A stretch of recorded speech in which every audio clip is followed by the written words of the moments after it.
everyone in podcast listening land. I'm Karen Devaney. And I'm Ann Varner. And we're sisters.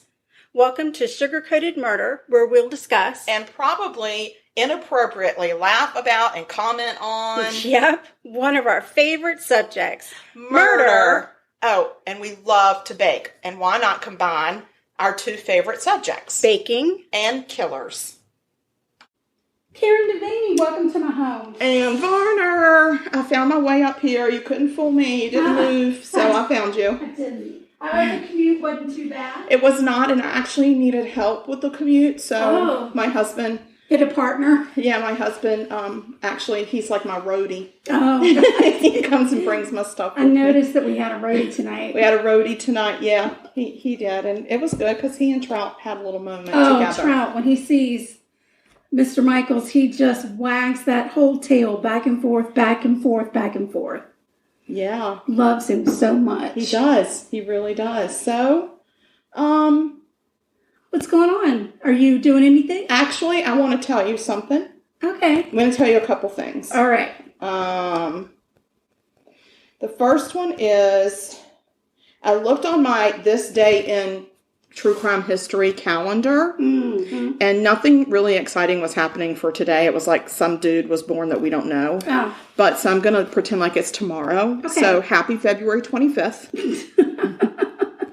In 1963, Joseph Duncan III, an American serial killer and blogger, was born. Wow. And we don't know who he is. I don't know who he is. Might have to look into it. Might have to, but that is... So, okay, so that's my true crime history situation. So you jumped forward a day to talk about somebody we don't know. Yeah, but the other one was really dumb. Okay. Like, that one was really dumb. Like, a crime boss was born, and I couldn't even pronounce his name, so that's why I really skipped it. And now we have a real reason. Whatever. It wasn't dumb. It was, okay. I couldn't pronounce his name, so I was like, oh, let's look at the next day, and that one was, like, easy. Duncan the Third got that. Got it. Yeah. So, the other thing I wanted to tell you is, I've been doing face yoga.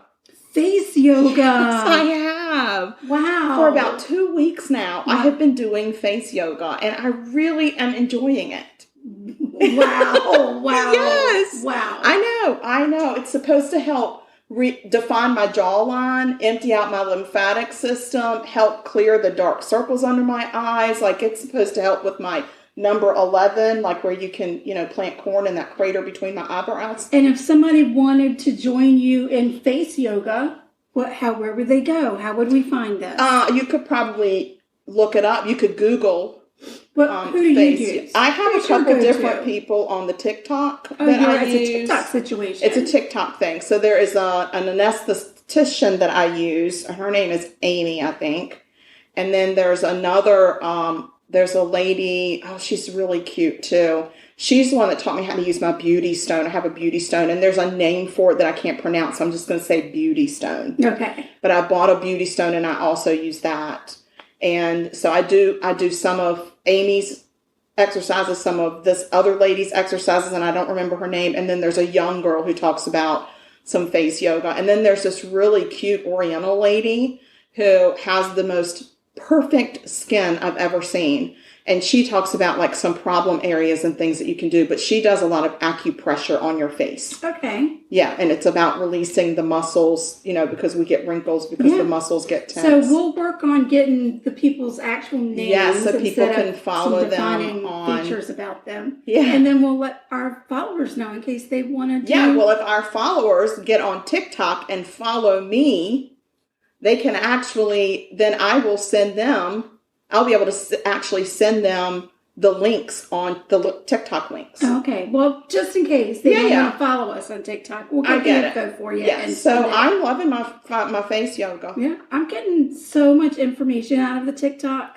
Yeah. It's crazy, isn't it? It's amazing. Opened up a whole new world for me. A whole new world. Like, my big thing today was a stain remover. I've been working on these stains on my son's sweatshirt, which God only knows where they came from. Oh, God. It looks like maybe a wing sauce or a hot sauce. It could have been anything. Not just one spot. It's everywhere. Yeah. Like he painted the whole shirt with a wing. Right. And I worked and worked and worked. I've been working on it and nothing seemed to work. And then I found this hack on TikTok where they tell you to use 1 cup of hydrogen peroxide and half a cup of Blue Dawn liquid dish soap. Yeah. You mix those together in a spray bottle. You spray it on your stain. I let mine sit for 30 minutes to an hour just because I had other things to do. She didn't tell me. I mean, to be honest, I don't 100% know how to use TikTok. The videos seem very short. I feel like I'm missing information. There's probably a part 1 or a part 2. There's probably a part 2 and a part 3. But whatever, it worked.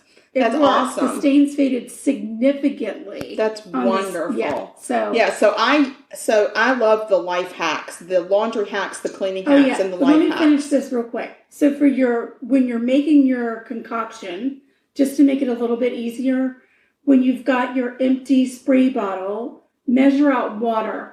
Do first a cup and then draw on with a marker on the side of the bottle, and then go and pour a half a cup of water more, and then mark there. So a half cup more. So right. Okay. So you'll do your peroxide to the first line and then your Dawn to the second line. That way you don't have to try. Oh, that's a lot of Dawn. Yeah. You don't want to measure out Dawn because it's all going to stick in it's wasteful. So, it is wasteful and it's a lot. Yeah. So I found that to be really, really helpful. That's so great. Yeah.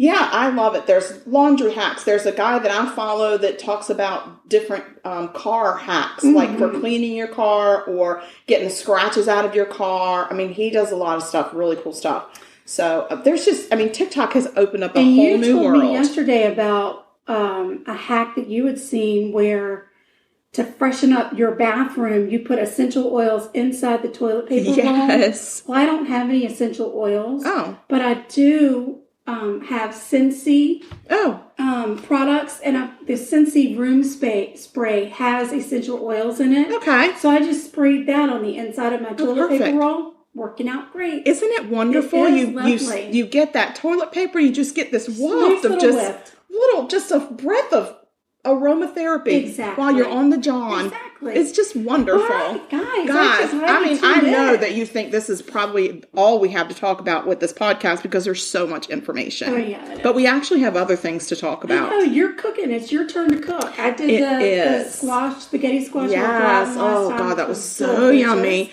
So tonight, I'm making a key lime pie. Nice. And it's because we're going to see my high school friends, Greg and Sandra. You and me are going to go tomorrow to see them. And his favorite pie, favorite cake, I think if he could get key lime wheels for his car, he'd get them. Oh, my. So he loves key lime. So we're taking him a key lime pie. Okay. So I've used Mama's recipe. I've used kind of my own recipe for the graham cracker crust, something that I do that not a lot of people do, but when I make graham cracker crust homemade, I use about 10 rectangles or 20 squares of graham crackers. You get what I'm saying? I do. Okay.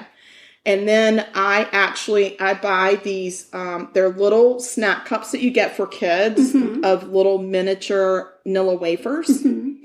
And I buy that and I put a snack cup of that in there and I crush the Nilla wafers up. That's nice. A nice combination. Yeah. So, and when it bakes, my husband thought I was baking a cake because he was like, oh my God, that smells so good. And you add butter with that? Yeah. So you add, so it calls for like a typical graham cracker crust would call for the graham crackers, which would be the 8 to 10 rectangles, and a quarter cup of butter. Right. But because I add this in there, I do a quarter cup plus 2 tablespoons of butter. Right. And I've seen recipes too that call for sugar. Don't add sugar to your graham cracker crust. You don't need it. You don't need it. These Nilla wafers give it a little boost, which is good. And then I'll just tell you real quick about the key lime pie. It's so easy.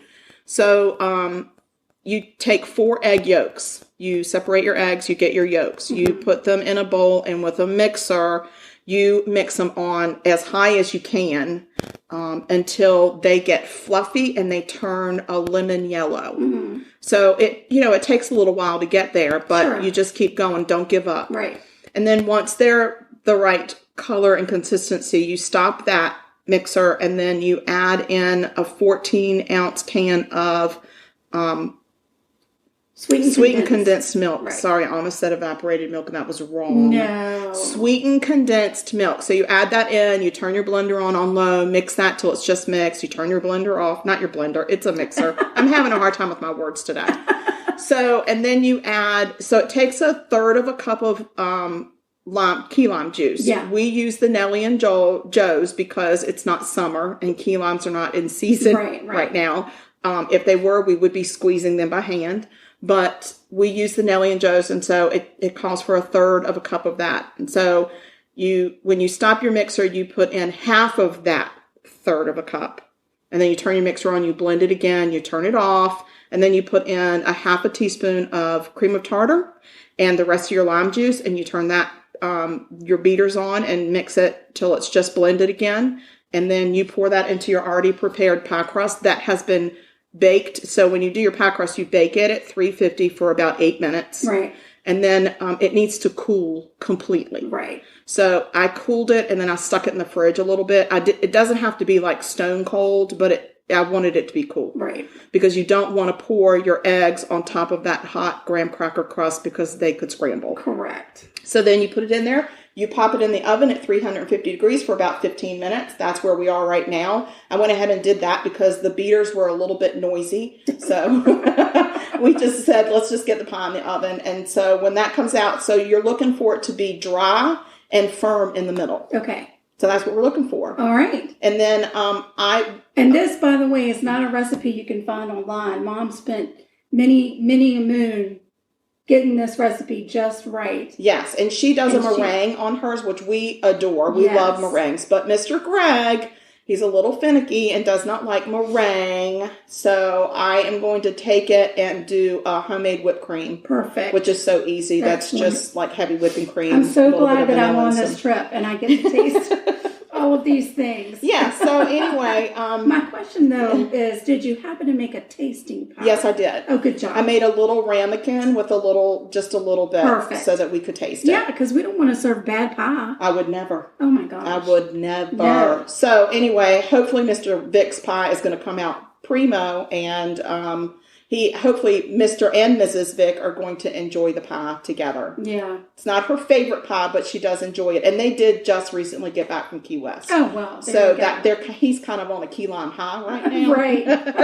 Very good. Very good. So anyway, there you go. And you're welcome, Greg and Sandra, for allowing us to share your personal information on our podcast. I didn't say where we were going. Exactly. So the timer's going off, but you go ahead and start because I have a feeling you have things to say. I do.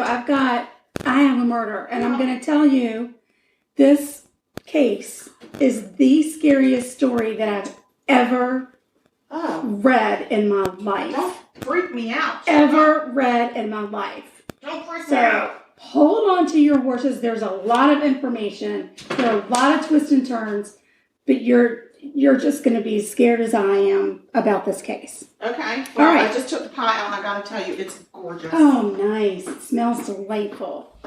Okay. David Camm. David Camm was a former Indiana State Trooper.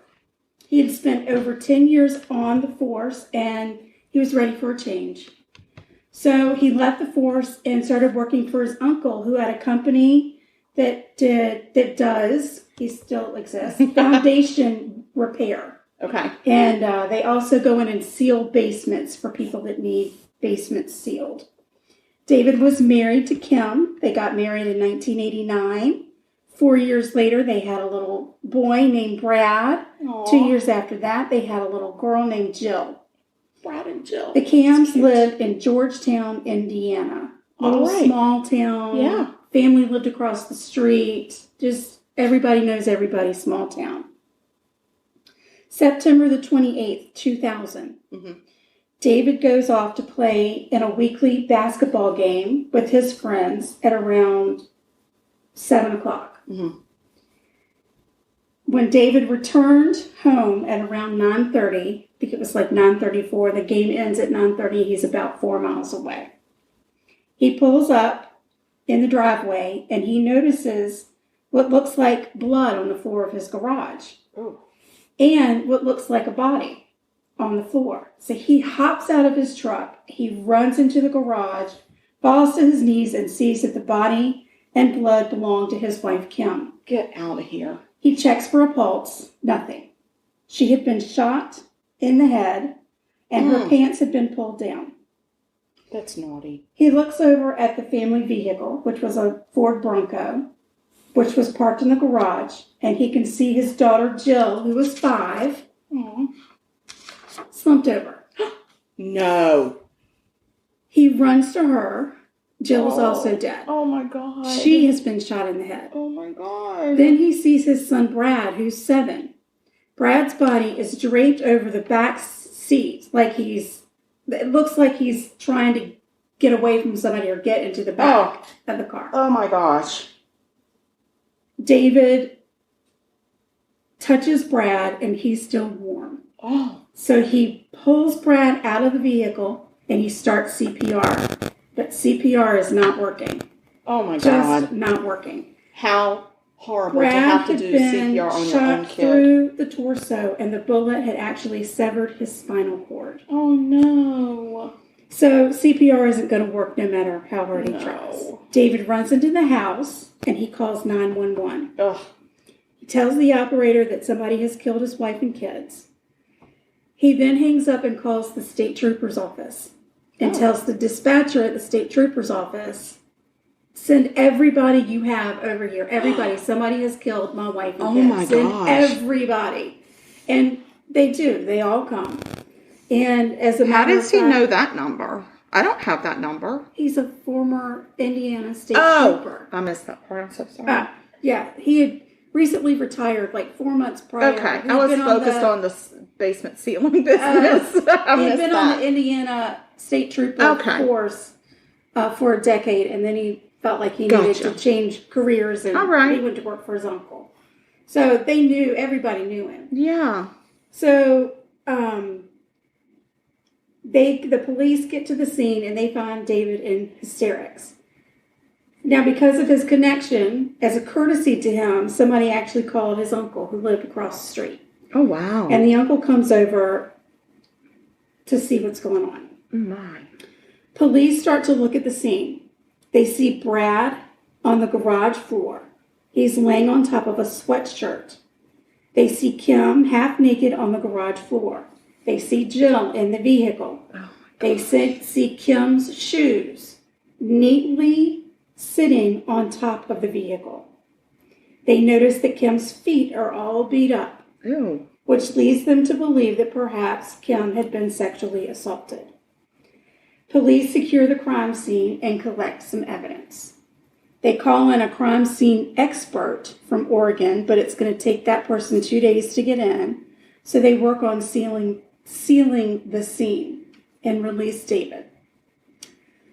A bloodstain expert comes to the scene. From Kim's gunshot wound, there is a pool of blood that has formed on the garage floor. Now, obviously, the garage wasn't completely level, so it traveled. Mm-hmm. And at the end of the trail of blood, which there was a lot, it becomes almost clear, like watered down blood. Oh. Ew. So the blood stain expert determines that somebody must have been trying to clean up the scene, probably with bleach, and that's what he's seeing. Okay. The crime scene reveals no attempt to get into the house. Everything appears to have happened in the garage. There wasn't a burglary. There wasn't anything missing. Right. There's no murder weapon. At the crime scene, the police take into evidence, and I know I'm moving kind of slow, but this information is extremely important to the rest of this case. Okay. Extremely important. Are here for Police took into evidence the sweatshirt that had been under Brad, the shirt that David had been wearing, and they gather fingerprints, handprints, blood, and DNA. An autopsy on Kim found no evidence of a sexual assault, thank God. Okay. They did swabs all over her body. They took blood, and there goes Trout. He's finished his lick bowl. It was really quick. He goes so fast on that thing, I can't get over it. He really does. He's a speed demon. So the sweatshirt that Brad's body had been laying on turns out to be a prison-issued sweatshirt. That's weird. Yeah. DNA from 2 unknown people was found on the sweatshirt. David's t-shirt has blood spatter on it. Mm-hmm. This blood stain spatter expert looks at the blood spatter, and he says, by the way, there are 8 drops of blood on the shirt. 8 drops of blood. He says that the spatter is the result of high-velocity impact spatter that would come from shooting someone. No way. Not 8 drops of blood. Come on. I don't believe that. There has to be more blood somewhere. Hang on. I gotta get this dog. Oh, Trout. Yeah. One day I'm going to get a carrier and just put him in. I'm telling you, he needs a baby Bjorn or whatever those things are. All right. So the police pulled phone records, and according to those records, David used his cell phone from inside the house at 7:19. He told police that he was playing basketball from 7 to 9:30. Wait, what time did he call them? 7:19. 3 days after the murder. Wait, I'm confused. No, I'm not. Keep going. I got it. Okay. 7:19 is when they say the phone call was made from inside the house from David's cell phone. From David's cell phone to where? I don't know who. It didn't tell me who okay, he called. so he was there at 7:19 and pinged. He was at home at 7:19. Okay, and he told them he was playing basketball at 7. Oh dear. Right. Ruh-roh, David. Right. So 3 days after the murder of David's family, they call David down to the police station. They tell him about the blood spatter analysis.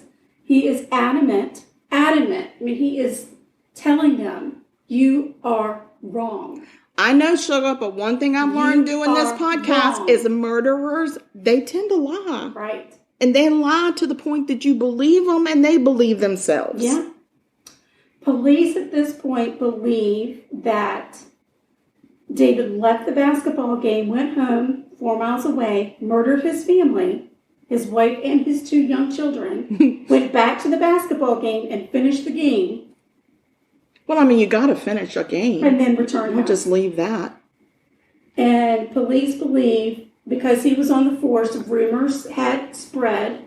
There was some information out there. They believe his motive for killing his family is because he had been having affairs and he wanted to be free from his family commitments. Well, we've seen that before. So they arrest him and charge him with murder. Wow. Lock him up. In the spring of 2002, the case goes to trial. This blood spatter is the main piece of forensic evidence. Blood spatter on his shirt. Yes. The 8 droplets of blood. 8 drops. Yes. The 8 drops from shooting 3 people. Exactly. Are you scared yet? That's really I'll crazy. Keep going. The defense experts called say that the blood on David's shirt was caused by transfer.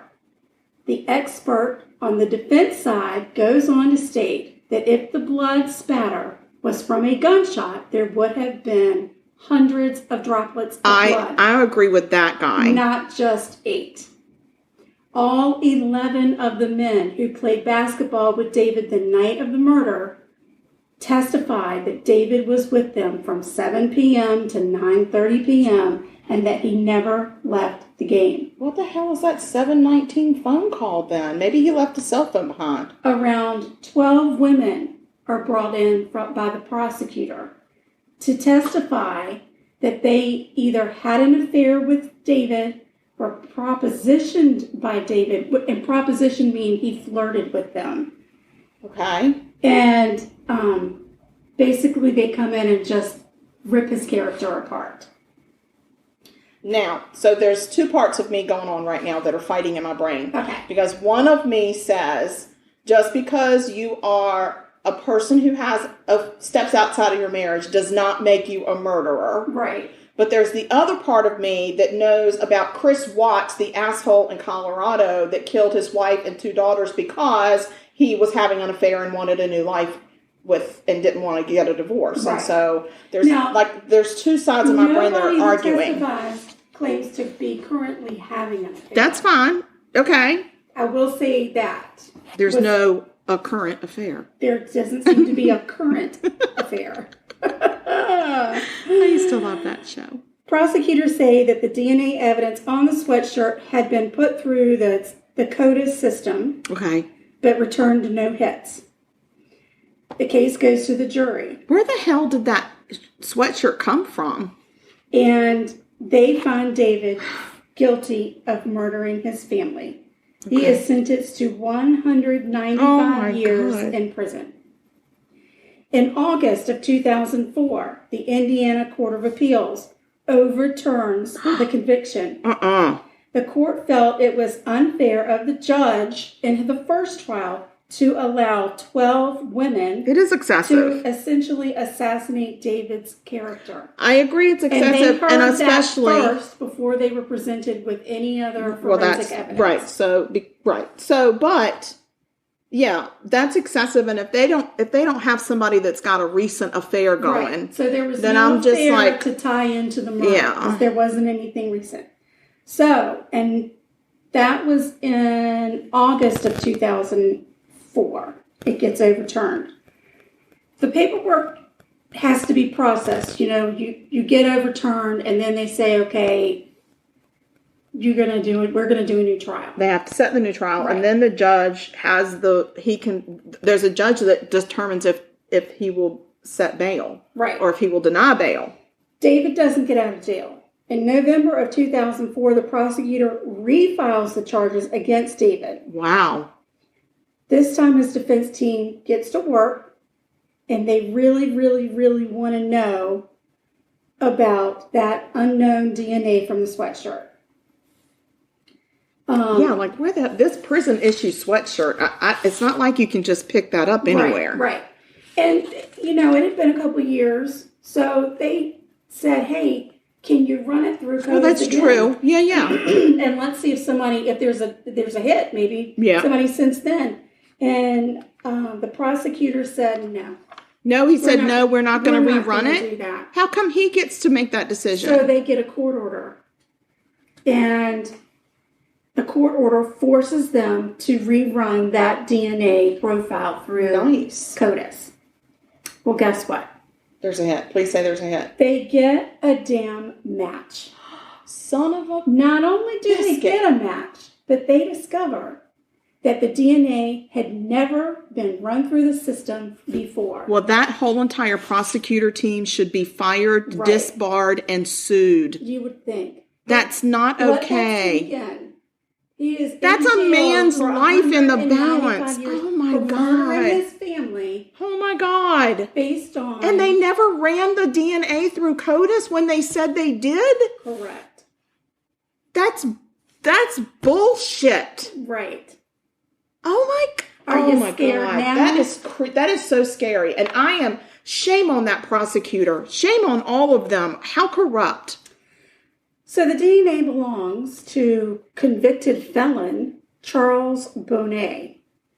Charles had been out on parole at the time of the murder. He had been convicted of armed attacks on women.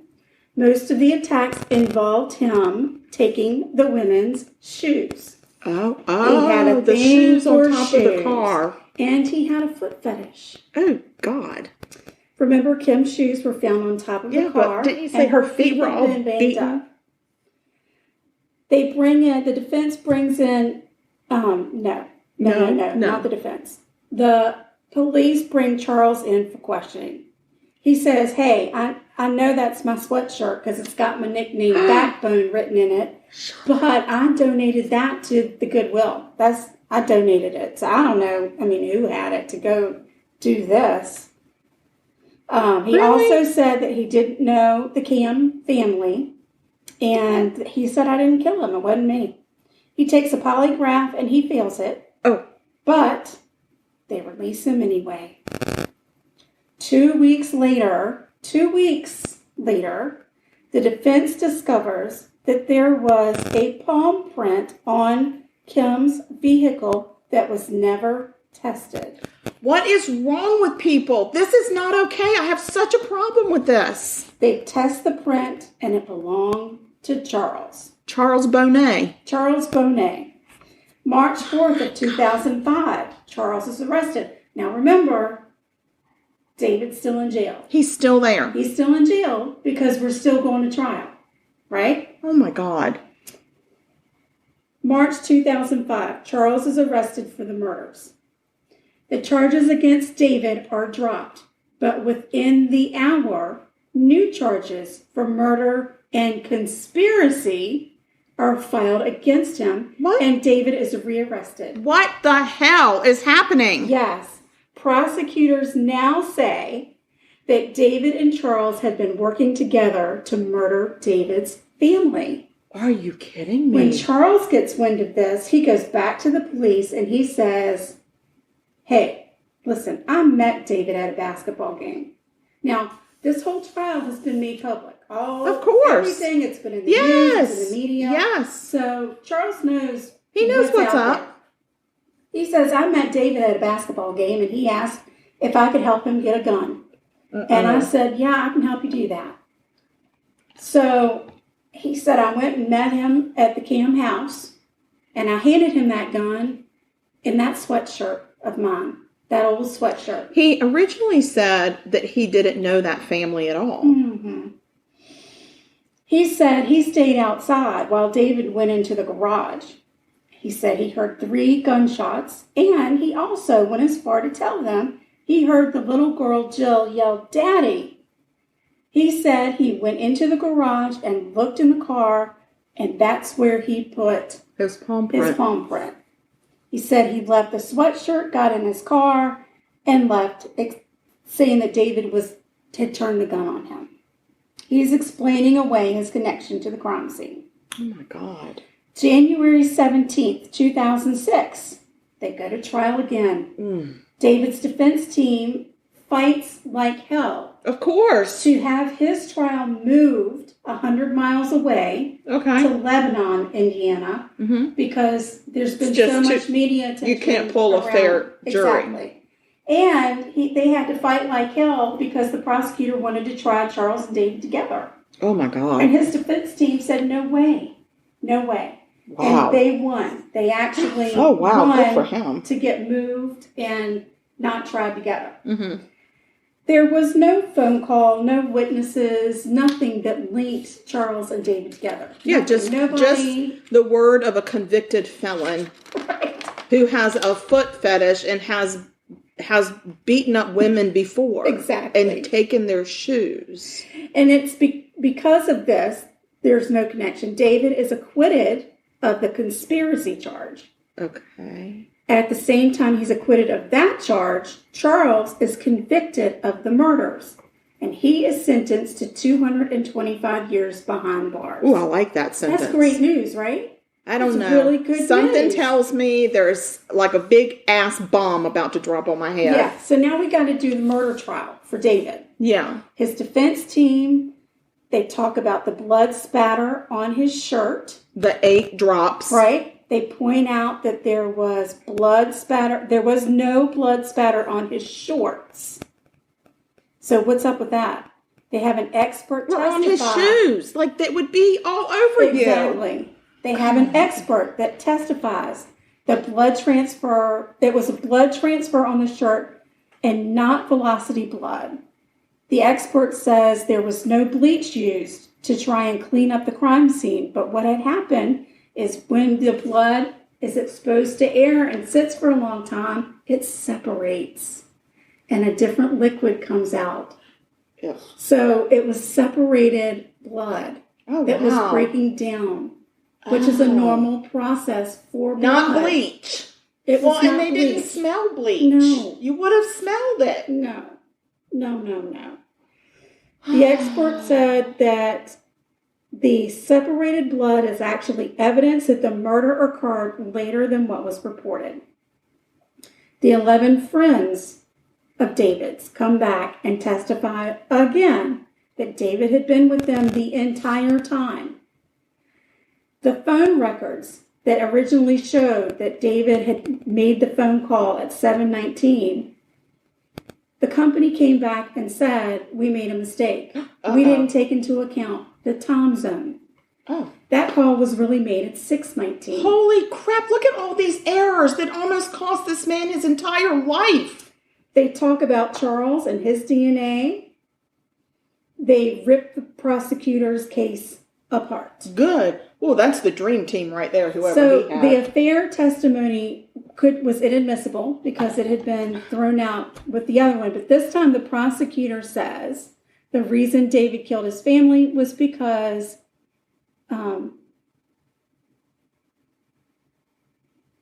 he was molesting Jill, the little girl. That's what they said. That's horrible to just throw that out That's there. what they said, yeah. Evidently, they say that there was blunt force trauma on her genitals. What? Yeah. But they're saying that now, but it wasn't in the first trial? Right. These are horrible people. These are horrible people. Right. So the the defense medical examiner says her hymen was intact. She had not been molested. There's no evidence sign, whatsoever. Right, that from the way that her body, she could have been hit very hard, or it could just be from close-range gunshot that jolted her body, could have caused any kind of injury to her whole entire body. Yeah. Okay, so case goes to the jury. 4 days with the jury. Oh my God. David is once again found guilty of murder. Oh my God. I don't think he did it now. He is sentenced to life without parole. Are you scared? This is, scared? I, whoever lives in Indiana, God bless you all, and I love you, but I will not be moving to your state. I don't think that I will visit. Because that's the why I'm telling you, scariest. this is the scariest thing. This is a man who came home from a basketball game at his church. And his whole family is killed. And his family is murdered. Yeah, and he then goes to jail not once but twice, and every time they convict him, it's more time. I just don't. And they have just assassinated this man's character. So many things. It gets worse. And it's not fair for the prosecution to lie. Like when you're in a court, right? You can't lie. No. I just think it should be against the law to lie in court. It's against the law for us to lie. Exactly. Why is it okay for the prosecution or even the defense to lie? Right. Don't lie. It shouldn't be a lying thing. No. That should be against the law. I know. So, in 2009, the Indiana Supreme Court now gets involved, and they overturned David's conviction. God love this man. They state that there was no evidence of molestation, and they read the medical examiner's testimony saying that Jill's hymen was intact. Therefore, she had not been molested. But just like before, David has to go back to trial. Oh my God, and this is it. Once you hit the Supreme Court, it's over. This is it. It's over. You've got to win this or you're done. Yeah. I don't know how David's feeling at this point. It's 2009. I don't know how he has not hung himself in his cell. I don't know. I don't know. This poor man hasn't even been able to grieve his family properly. Yeah. So this time the prosecutor says, okay, the reason he did it. Oh my God. Is because. You can't keep guessing. Because Kim had life insurance. He was after life insurance money. It's not fair to keep guessing at why he did things. That's what I'm saying. Like, you can't just guess. I think the same thing. I think the prosecution has to stick to the motive, murder weapon, the how, why, and when. It shouldn't change. No. But every time your conviction is overturned and you get a new trial, it's clean the slate and start over. So is it a new prosecution team every time, or is it the same team? I don't know. I really don't know. I know it was the same defense team all the way through. Okay. I'm not exactly certain. I don't know. I have no clue. If we have any kind of an attorney out there that knows these things, could you email us, please, and let us know when these things go to a different court? Is it the same prosecution? I think it was the same prosecutor. I don't believe it. I just would like to know. But it's going to get really interesting here in a minute. It's been interesting. So this time, Charles testifies against David. Wait, what? They bring in a felon? They bring in the felon, convicted of the murder. Yeah. Right? Not conspiracy. Nobody's been convicted of just the murder. He's been convicted of the murder. How was he even allowed to testify? The prosecution brings him, he testifies. He failed a polygraph. He lies. It's 2009 now. So we now have what's called touch DNA. Oh, yeah.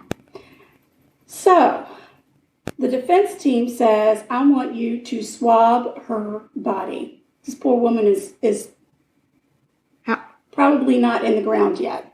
But she has to be. She doesn't have to be. If the medical examiner doesn't release the body, well, she may have. They have swabs from Kim's I remember body. you said that they swabbed her whole body when they were looking for evidence of sexual but now assault. that we've got this touch DNA, we can run it. We can run that again. Okay. There was touch DNA belonging to Charles on Kim's arms, on her underwear, and on the stomach of the shirt that she was wearing when she was murdered. They found Charles's DNA under Kim's fingernails. Oh, my. Wait. They never checked that before? Evidently, that's part of the touch DNA system. I don't know, but it wasn't in any of the other trials. They have now found that there was Charles's DNA under Kim's fingernails. It's almost like the prosecutor, when they processed the crime scene, never sent anything off. It feels like they said, we've got our man, we don't want to know any more information. Exactly. Because why wouldn't you process that to see if it's his DNA under her fingernails? Defense experts determined that when David reached into the vehicle to touch Brad, that his shirt came into contact with Jill's hair. Of course. And that hair is what left the bloodstain on his shirt. Yeah. The 11 basketball players come back to testify. God bless every one of them. Well, they're probably subpoenaed, so they don't have a choice. David never left the game. It turns out that Charles lived only 2 blocks from the Camm's house. So it does make sense that he could have been in the area. It's not like he lived on the other side of town. He lived in just a couple of blocks away. He could have just been walking by and saw her putting her kids in. Right. And saw her feet. August 2013, the third trial starts. The defense presents all of that evidence I just told you about. Charles's story is clearly a lie. The defense team proves it. The defense calls their first blood spatter expert that the prosecutor used in the first trial to the stand. This is the guy that started the whole process. He sure did. His last name was Strike. Well, strike out. He gets up on that stand and confesses that he lied. What? He's not an expert. What? Never had any training in blood. Where did the prosecution find him? Was it just some Joe Schmo? They didn't need for credentials. He just said, I'm an expert. No, he said, I'll say what you want me to say on the stand. He lied to help the prosecutor. He needs to go to freaking prison for all the years that David was in prison. He needs to be in prison. It's been 13 years. He needs to be in prison. There's a lawsuit against him and the prosecutor and some other people that lied. 13 years. This man lied and knew for 13 years that he lied. I can't take never this. corrected This is his the most horrible thing. This is the most horrible thing, and it just makes you wonder how many other 13 people years are sitting in 13 jail. years. He spent 13 years in prison for murdering his 5-year-old daughter. And they said he molested her too. And his wife. Oh my God. 13 years. There is not enough money to make this right. We are still at trial. The jury, and The judge in this trial says you can use whatever testimony you need to use. He basically said, even if the guy was lying from anywhere, even if it's said to be a lie, if you don't think it's a lie, you go with your gut. Who the frig is this judge at the Supreme Court in the state of Indiana? I know, but the jury follows the law of what the jury is supposed to do and ignores what the judge tells them to do. And after an hour and a half, they come back not fucking guilty. Holy. After 13 years. 13 years. This poor man. Not guilty. This poor man. I'm telling you, there is not enough money. Frightening. Not enough money to make this okay. No. There's nothing that they can do to make this okay. No. Never, ever, ever will he ever be able to get over this. David has filed a $30 million lawsuit against the state of Indiana.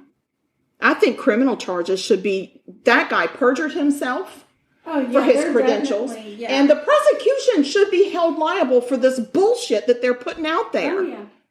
Oh, yeah. And $30 million, that's not enough, David. No. Not enough. It's not enough. It should be $90 million. It should be $130 million. $13 billion. How's that? Well, he's won $450,000 so far. Well, it's not enough for him to move out of this godforsaken country and get that, because America was not good to him. No. It wasn't. I hope that he's just going to live in Ireland or somewhere. I don't even know where. In 2014, David was hired as a case coordinator for a nonprofit called Investigating Innocence. Investigating Innocence provides criminal defense investigations for inmates in the United States. Thank God, because I cannot. So here's my thing. I think that it behooves the state of Indiana to now go and look at every single case where that prosecution used that asshole as an expert, and any of his cases where there was a conviction, they need to go back and start looking at it. I agree. I would be pinpointing everything he ever did. Motherfucker. I swear to God, when I say my prayers tonight, I'm going to ask God to smite him. I'm going to say, God, please smite that horrible prosecutor. Smite. I will be really honest with you. I did not do any investigation into what the status of that prosecutor or anybody on that team, that fake blood spatter guy. I didn't look into any of that. No, because I don't want to know if they're just them, sitting around fat, dumb, and happy and eating a steak every night for their fucking dinner. I don't want to give them the airtime. I don't want to give it. No. God sake, what was that prosecutor's name? I'll tell you after the show. Oh my God. You need to let me know so I can specifically say his name when I ask for the smiting. Yes, I will tell you for sure. Okay. And David has remarried. Bless his little heart. He's remarried. He's trying to get on with his life. He still works for his uncle.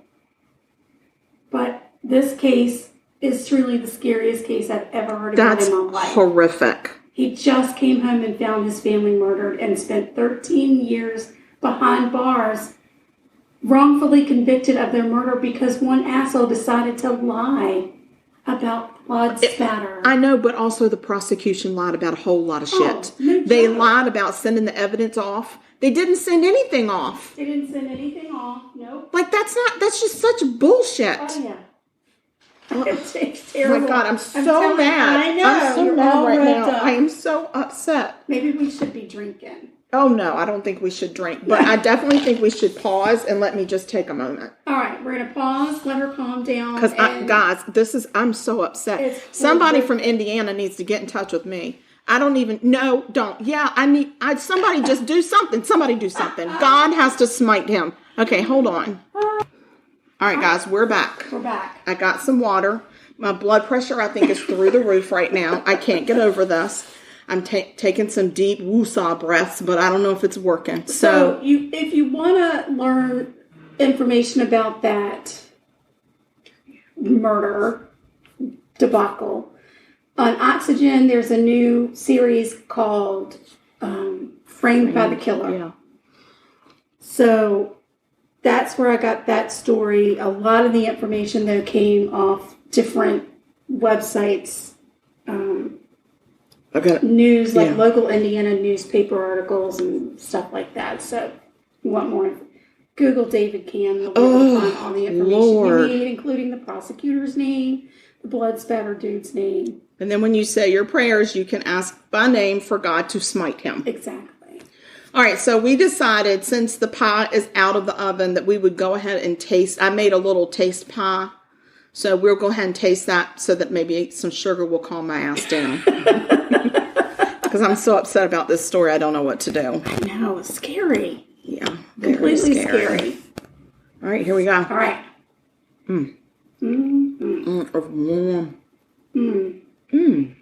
Wow, that is delish. Damn, girl.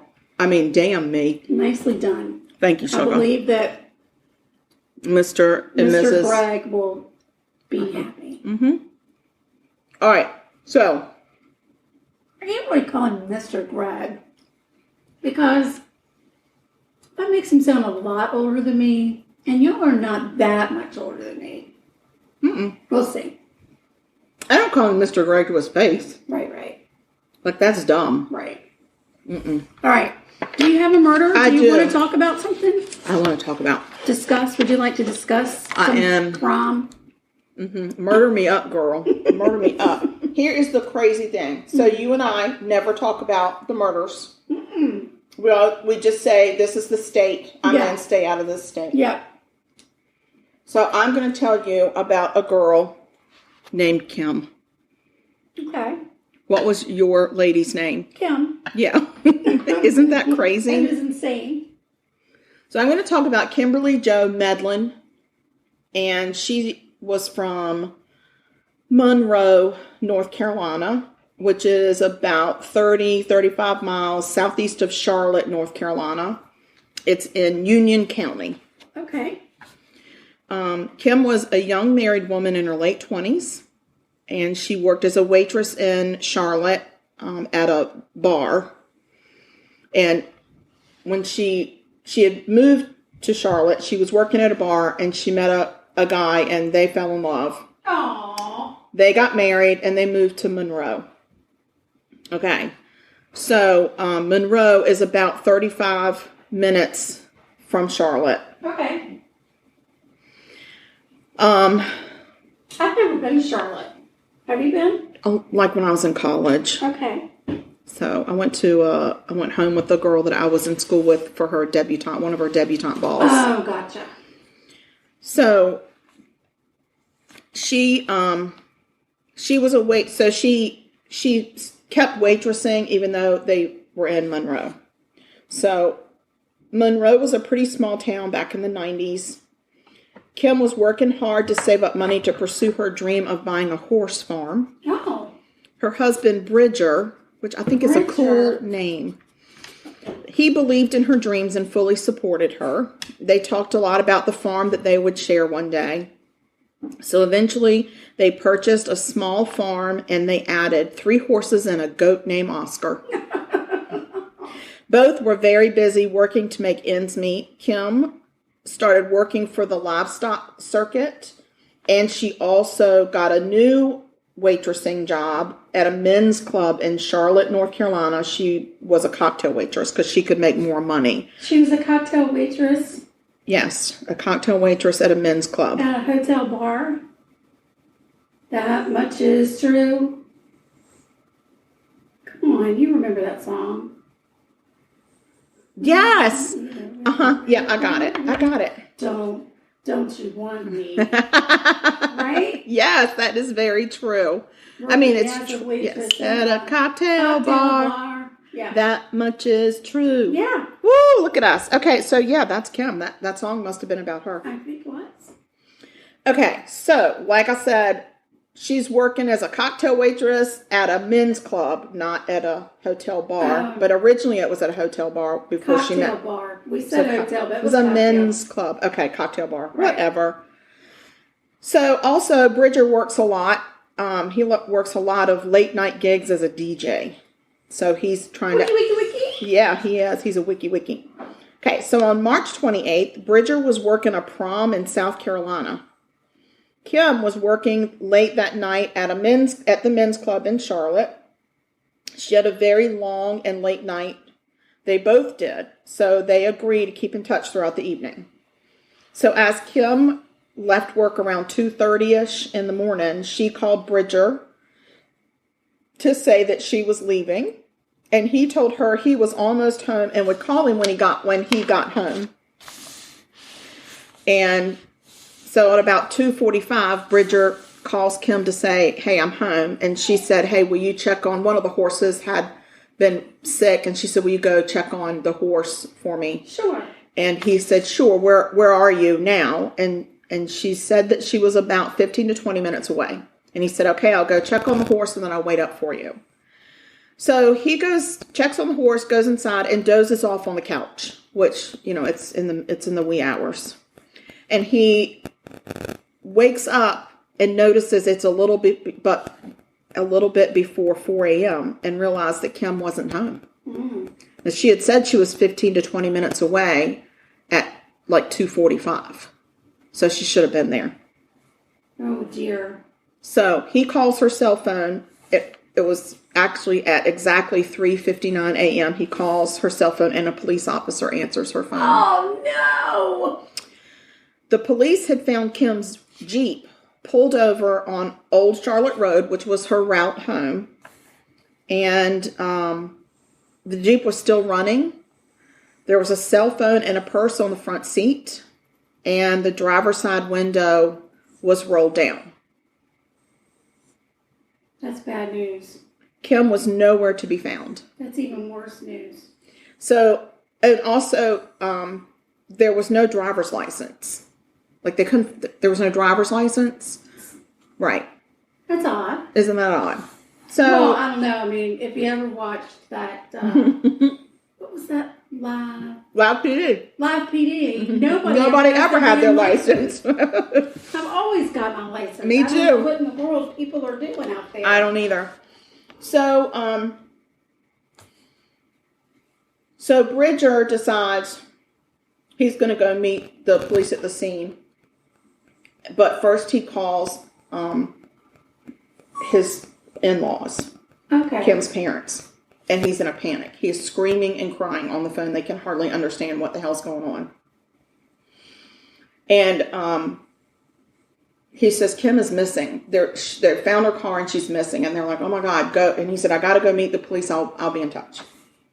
So there's this massive search going on for Kim.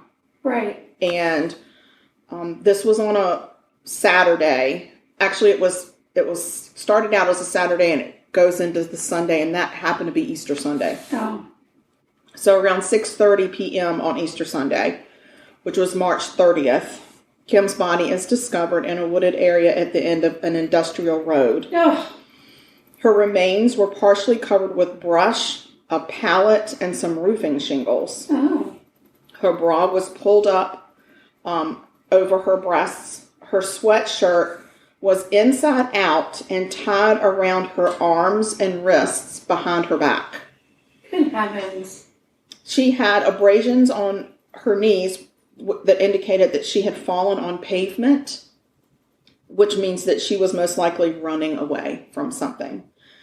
There were long scratches along the sides of her body, and that indicated that she had been dragged through the brush. Oh my gosh. There were markings on her wrists similar to handcuffs, not handcuffs. I don't know what handcuffs are. I don't either. But no handcuffs were found at the scene. Wow. So, the parents and Bridger are notified about them finding the body. But this really struck me, and I think it's because I'm a parent. Her parents said that when they got the phone call that her body had been found, they locked their doors, they unplugged their phones, they drew the blinds and the shades, and they went back to bed because they were so grief-stricken. They didn't know what to do. Oh my God. And they literally just laid there. Wow. They were so grief-stricken. And that, to me, it just really gets me in my feels. Yeah, me too. So, so it's supposed to say investigators, but I put the instigators. Uh-oh. They noted right away that this was not a robbery because all of her cash was still in her purse. So, for instance, and you know, as a waitress at a cocktail bar, you get a lot of tips, and so you've got big money, That's right. and it was all there. I mean, for what they saw, there was a bunch of it there. Right. Forensic evidence at the scene showed a blood trail from the road to the spot where she was found, solidifying that she had been drugged. Oh. Not drugged, dragged. I'm not sure. It's dragged. So the autopsy revealed there had been no sexual assault. Well, that's good. Yeah. Silver lining? I don't know. Yeah. She's still dead. There were indications of hard blows to the side of her head with something heavy and rounded. Wow. They also noted pinpoint hemorrhages in her eyes and abrasions to her neck, indicating strangulation. Right. Her hyoid bone was broken in a manner to suggest that someone had pressed a strong object on the front of her neck when they were behind her and pulled real tight. I got a vision of like a Jimmy stick. What do they call those things? A Billy stick? Whatever. Billy stick. I don't know who Jimmy, Billy, it's all the same. Jimmy, but yeah. Jimmy. Poor Jimmy. He gets blamed for everything. Jimmy. So anyway, so obviously she had been strangled from somebody, on her back. So this was a really brutal death. Yeah. And so the question is, who could have done this? So, yeah. So at first, of course, they look at Bridger. Yeah, did she pull over because there was something wrong? Was there somebody what the hell happened?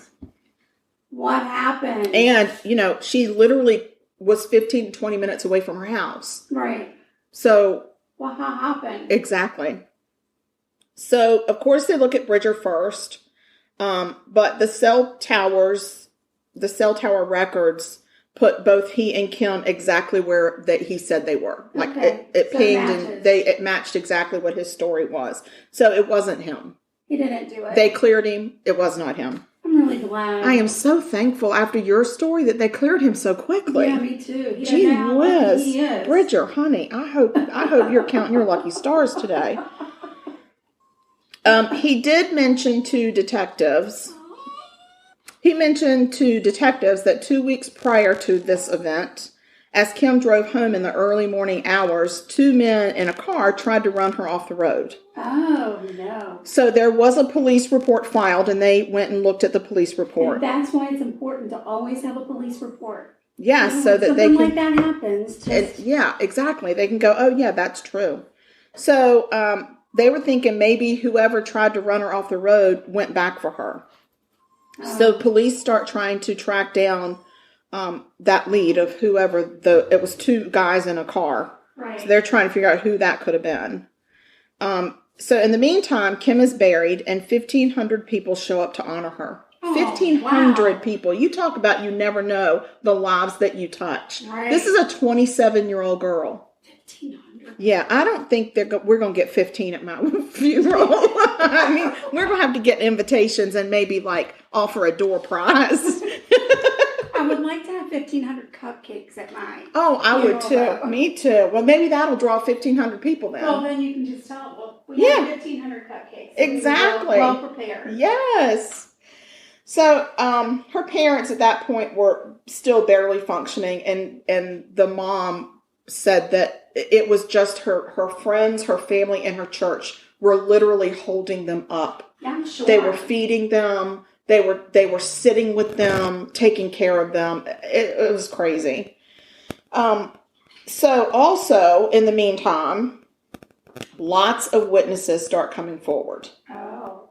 One man said he left work around between 2:50 and 3 a.m. And as he was turning from the intersection towards Monroe, he had to wait for a vehicle that was headed east from the west, going straight through that intersection. Oh. And he said that vehicle was a red Jeep. He remembered seeing the red Jeep. Okay. When the red Jeep pulled out, he then pulled out. Do we know what kind of vehicle it was that ran her off the road? No. Okay. Darn it. But we know that she was in a red Jeep. Oh, she's in a red Jeep. She's the red Jeep. Okay. So, he pulled out right after she passed through the intersection, and he was headed in her same direction.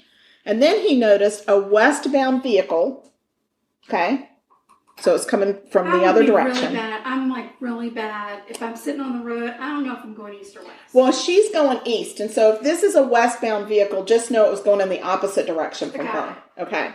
He noticed that this vehicle stopped in the middle of the road and did a 3-point turn, turned around, and started following the Jeep. No way.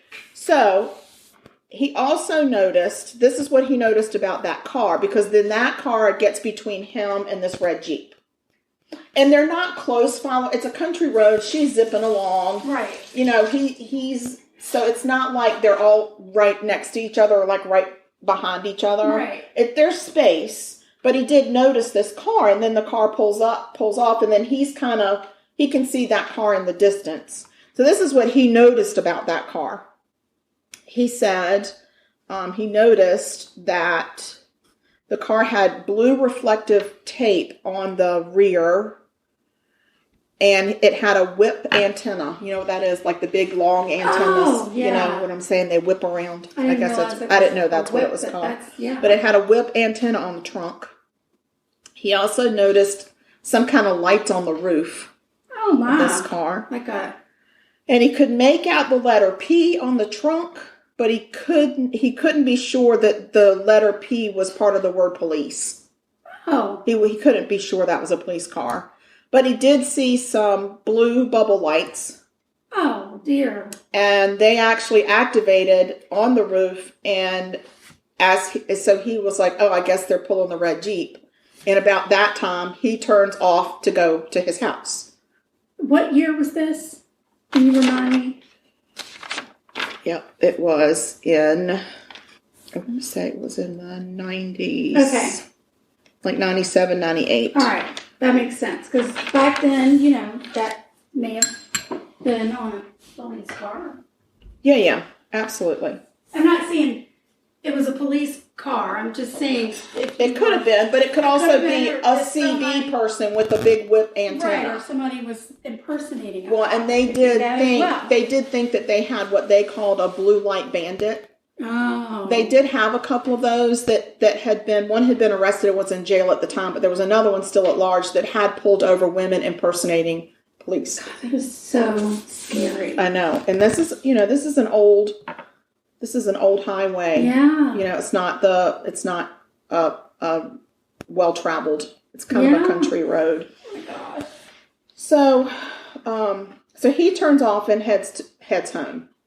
So he never thought anything else. He thinks that the police He's like, whatever. Police are pulling somebody out. I got to go because I'm very tired because it's 3 a.m. Right. So there was another witness that came forward, and this witness lived diagonally across from where the Jeep was found. Okay.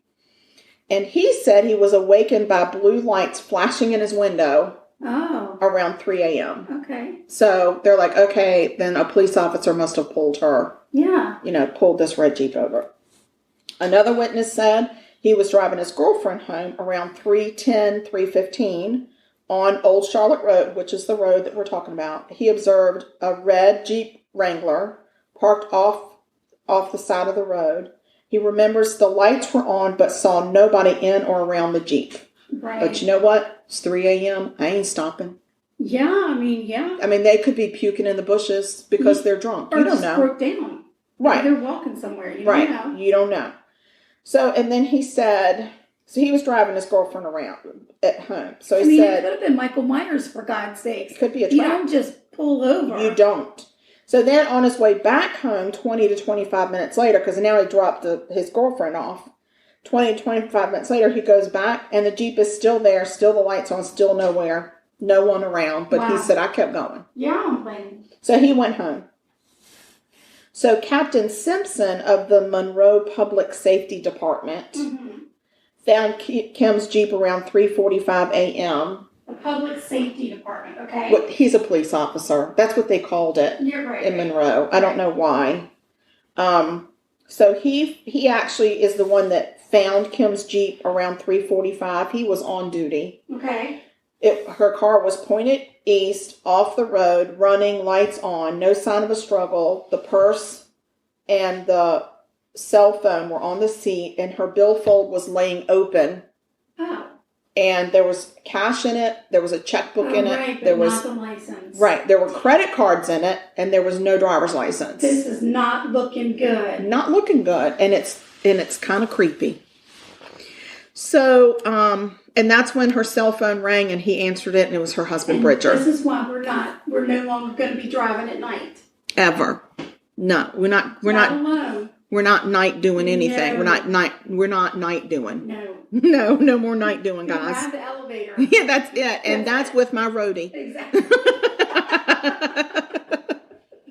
So the investigators, also at the autopsy, they found on the back of her sweatshirt up near her neck was a partial shoe print. Oh, God. Where somebody had stood on her back and pulled that hard weapon or hard whatever it was against her throat and broke her neck and strangled her to death. For heaven's sake. Yeah.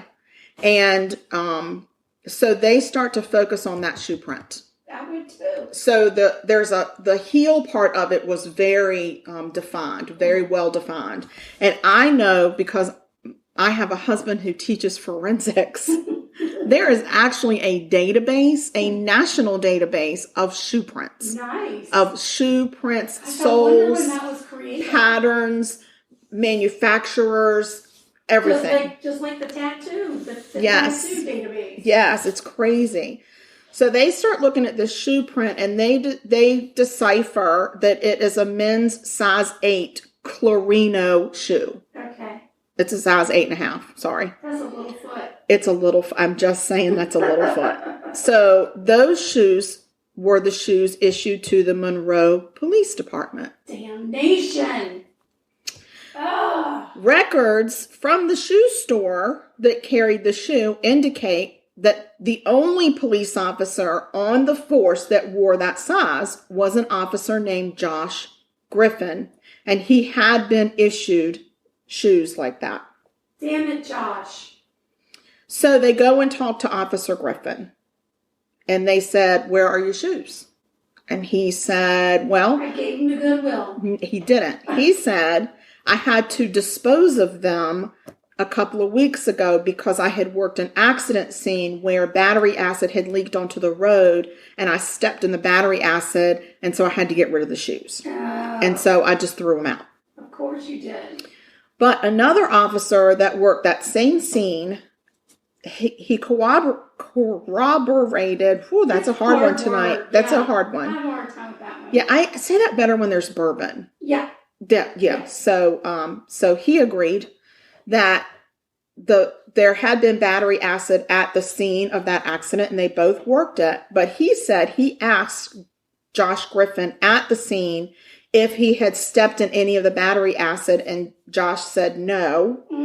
And then he asked Josh the next day when he was filling out the report, "Do you need for me to get you new shoes?" And Josh said, "No, I don't need new shoes. I'm good. There's nothing wrong with them." Oh, Josh. So now Josh has not been honest. So Josh, you liar. I'm just saying ruh-roh. Ruh-roh. And I'm also saying, Josh, you have a men's 8.5 size foot. I just think that indicates to me you got some shortcomings. Yeah. Probably up in your britches. Just saying. It's just a guess. It is a non-professional opinion. I am on no authority to make this assessment. But from if things that are said are true, you got some shortcomings up in your britches area. No. So now they start looking at Josh, really looking at Josh. And Josh and his dad were both police officers on the Monroe force. On March 25th, on March 28th, because I don't know what happened March 25th, but this happened on March 28th. I don't know what was going on March 25th. I don't even pretend to want to know. But Josh had worked mall security off duty from the police department that night. Oh. After his mall job ended, Right. Mall cop. Right. So after that, he dropped by the police department dispatch office and took everybody ice cream. Because, you want to be friends with the dispatch. Those are your lifeline. Of course. So, and he's working at the mall. He's a mall cop, and every mall cop probably gets some ice cream, and he took it to the dispatch office. Okay. So he sat around and you know, shot the stuff with these people, shot the ice cream with these people, and then he set off saying, well, here I go. I'm going to go out to harass some people. Oh, Lord. Yeah, that's the last thing he said as he was leaving. This guy's a real dickweed. A dip stick. So, also, after Kim and Bridger had filed that report about the weird encounter a couple weeks before, Josh's dad had actually spoken to Kim and asked what her usual route was to and from work. Oh, no. He told her, I'll keep an eye out from you whenever I'm on duty in that area, because he wanted her to be safe. Oh, no. And he said, and you know what? I'll let my son Josh know too. Oh, for God's sake. To be on the lookout for you. Oh. So upon interrogation of Officer Josh Griffin, he said he did his off-duty patrolling. By the way, that is against policy to do off-duty patrolling. You don't just get to go patrol whenever the flippin' hell you feel like it. No. So he says, I got home at 2:48 a.m. Okay. So there's some conflicting testimony about what time he really got home, but his brother/roommate said, oh yeah, he got home at 2:48 a.m. Oh, God. Yeah, because I was looking at the clock when he was walking in. It was 2:48. It was probably somewhere around 2:45, 3 o'clock. No, it was 2:48 a.m. Okay. Yeah, okay, brother roommate. So, but he said the strange thing is that when he got home at that hour, he stayed out in the driveway and was vacuuming his car. Like, who vacuums their car at 3 a.m.? I'm just saying, I don't vacuum my car ever. There is no time that I vacuum. Yeah, only if there's been, like, I don't know, something catastrophic spilled. No, not even then. There might be a wipe up, but there's not a vacuuming. I leave that to others. That's for a professional. So he's out there at 2 o'clock, 3 o'clock, whatever time in the morning, vacuuming his car. So other officers stated that Josh had more than once mentioned some hot blonde in a red Jeep that he wanted to get with. Lord have mercy. He had talked over the police radio to his police buddies saying he was going to get her plate number and run it. What a dumbass. Yeah. So he could pull her over. Oh, my God. And he had a reputation around town, turns out, for doing exactly that to pretty girls. He would see a pretty girl, get her plate number, run it, and then randomly run into them at places, and then he knew everything there was to know about them. Creepy. How freaking, you know why he's creepy? Because he's a little man. Well, I don't know how tall he was, but I can tell you there's something little about him. Yeah. There is something so small. Yeah. So anyway, so 2 women actually came forward to say he had pulled them over when they had done nothing wrong. And it seemed like there was no official business. He just wanted to flirt. So, creepy. I'm telling you. So on April 4th, Josh is suspended pending further investigation. 2 days later, Josh asked a buddy police officer, a friend of his on the force, to meet him at the bowling alley. Oh, come on. Let's go bowl. Let's go talk at the bowling alley. So he told his buddy this story. He said, I saw that red Jeep that night when I was off-duty patrolling. Mm-hmm. He said, and I observed her swerving and reckless driving. So I pulled her over. She had no driver's license on her. She was mad. Turns out she had not been drinking. But she was really, really mad and just lost her shit. And so he said, I told her to calm down before she left. And I just left and told her to go home, but to please sit there and calm down first. So, yeah.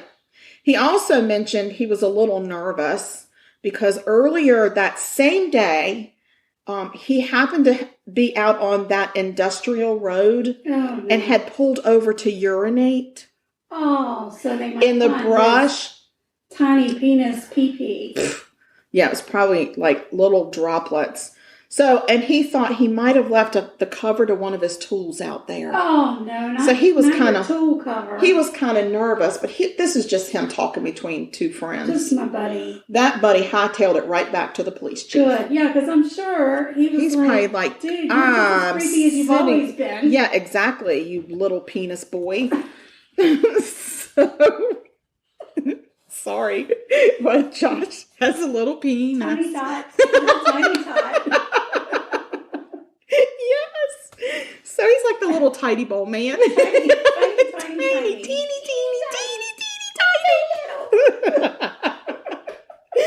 He got a little weenie. So also, Josh was known for having an especially messy car. He had been dinged by his supervisor plenty of times because his car was always a mess. And when they seized that car, it was spotless. Oh, Lord. Like, so if they were to seize my car and it was spotless, you'd be like, oh, crap. You get to be a cop.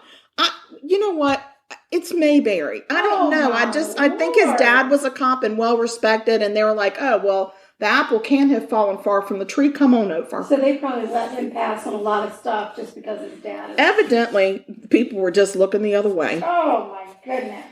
So they get the car. It's spotless. So, and they have so many witnesses coming forward at this point. I cannot go through all of the witness statements. I was reading a court document and it just went on and on. I'm just saying it was a boatload of witnesses that we're just going to say a whole lot of witnesses came forward to talk shit about Josh. Oh, God. So Josh is finally arrested. And in April of 1998, there was a trial where he is immediately convicted of first-degree kidnapping and first-degree murder of Kimberly Jo Medlin. Good heavens. The jury was split on the decision of life or death. They finally agreed to life with no parole because, according to a jury member, she said, that sick and twisted man needs to be in jail because he needs to hear her screams every night for the rest of his life. But Willie? I don't know. I know one thing. He got a little penis. I don't know what happens in prison when you got one of those. But he got little shoes, little hands. He's a little tiny guy. I don't even know if he's tall or short. It doesn't matter. But he got 8.5. Men's 8.5. He's not tall with an 8.5. I'm just going to say, I think my son was in the 6th grade and wore a men's 8.5 shoe. So I'm just saying. I'm just saying what's in his crotch isn't swinging. It's just like sitting there. That's all. So, sorry, Mama.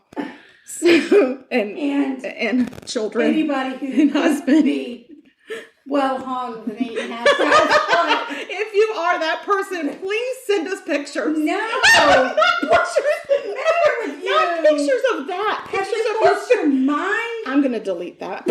I'm going to edit that. Jesus Christ. What's in this water? Okay, you're on my nerves.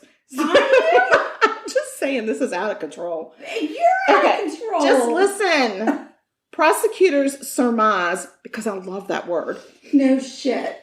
That he actually went out that night looking for her specifically. Of course he did. He saw her red Jeep. He pulled her over and he got her out of the vehicle and made a pass. Ugh. She probably fought him because she ain't going to put up with that crap. She owns horses. She ain't going to put up with that stuff. No, and she worked at a men's club. She knows how to handle it. Yeah.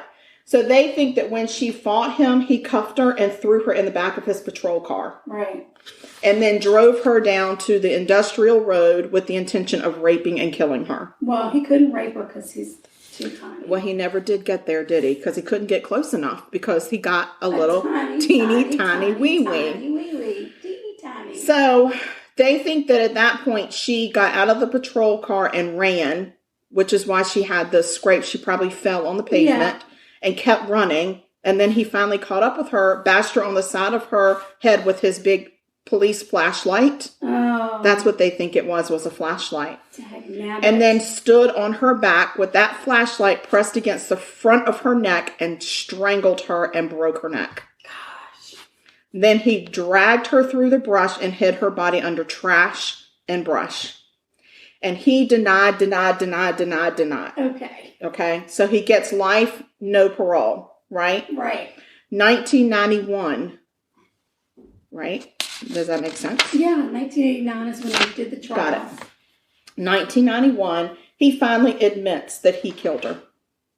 But he told the most cockamamie bullshit story about what happened. This is what he said.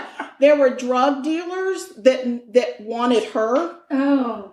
Because she owed them for drugs. Of course. And that they captured him and made him capture her and then held him at gunpoint and made him kill her. Are you, like, not only does he have a little penis, but he has a little brain. Teeny tiny brain. So, that's the story. Tic-tac size balls. Tiny. Where are your balls? Tiny. Are they in your sock? My Are they in your ear? I don't know where they are. These killers are on my nerves. They're on my nerves. Yeah, so that is the horrible story of a horrible injustice done to this sweet girl that owned horses, which touches my heart anyway. I mean, don't go out at night anymore, people. No, and if your name is Kim, don't tell anybody your name is Kim. No, and don't do night stuff. There's no more night stuff. Don't but do it. I mean, hello, with these prosecutors and these police officers that are dirty people. And I'm just going to go out on a limb and say that prosecutor probably had a little penis too. I'm just going to say it. Putting it out there. I don't know. I don't either. So anyway, guys, this has been exhausting. I'm exhausted. Exhausting. But thank God there was pie. Yeah, and we have social media. Oh my God, we really do. We still have. I'm eating the rest of this, by the way. I figured that you would. I saved it to allow you to do that. Thank you. You're welcome. Social media. Send us an email. We'll send you a recipe. We'll tell your story. If you've got a story you want to tell about murder, do not send us dirty pictures. We will not. Do not send us any kind of a picture of any tiny part. And I don't want pictures of feet either, guys. I don't like feet, so don't give me feet. No, just don't send us pictures. I didn't mean pictures. I meant... we'll research a murder for you. Or send us an email if you are well hung with a tiny foot. Stop it. I just want to know if anybody do not send us emails if you're well hung with tiny feet. I don't want a picture. I don't want a picture. I just want somebody to say it can happen. It can happen. Talk to a doctor. You don't need to have people send you an email about I'm going to call my doctor tomorrow. They might lie. You don't know. My God. Google that stuff. I'm going to ask my doctor next time. You should. Have you ever treated somebody that was well hung with tiny feet? Yeah. I'm going to ask. I think and I have several doctors that I see on a regular basis. I'll be asking everybody. Okay. Well, you go ahead and obsess about that.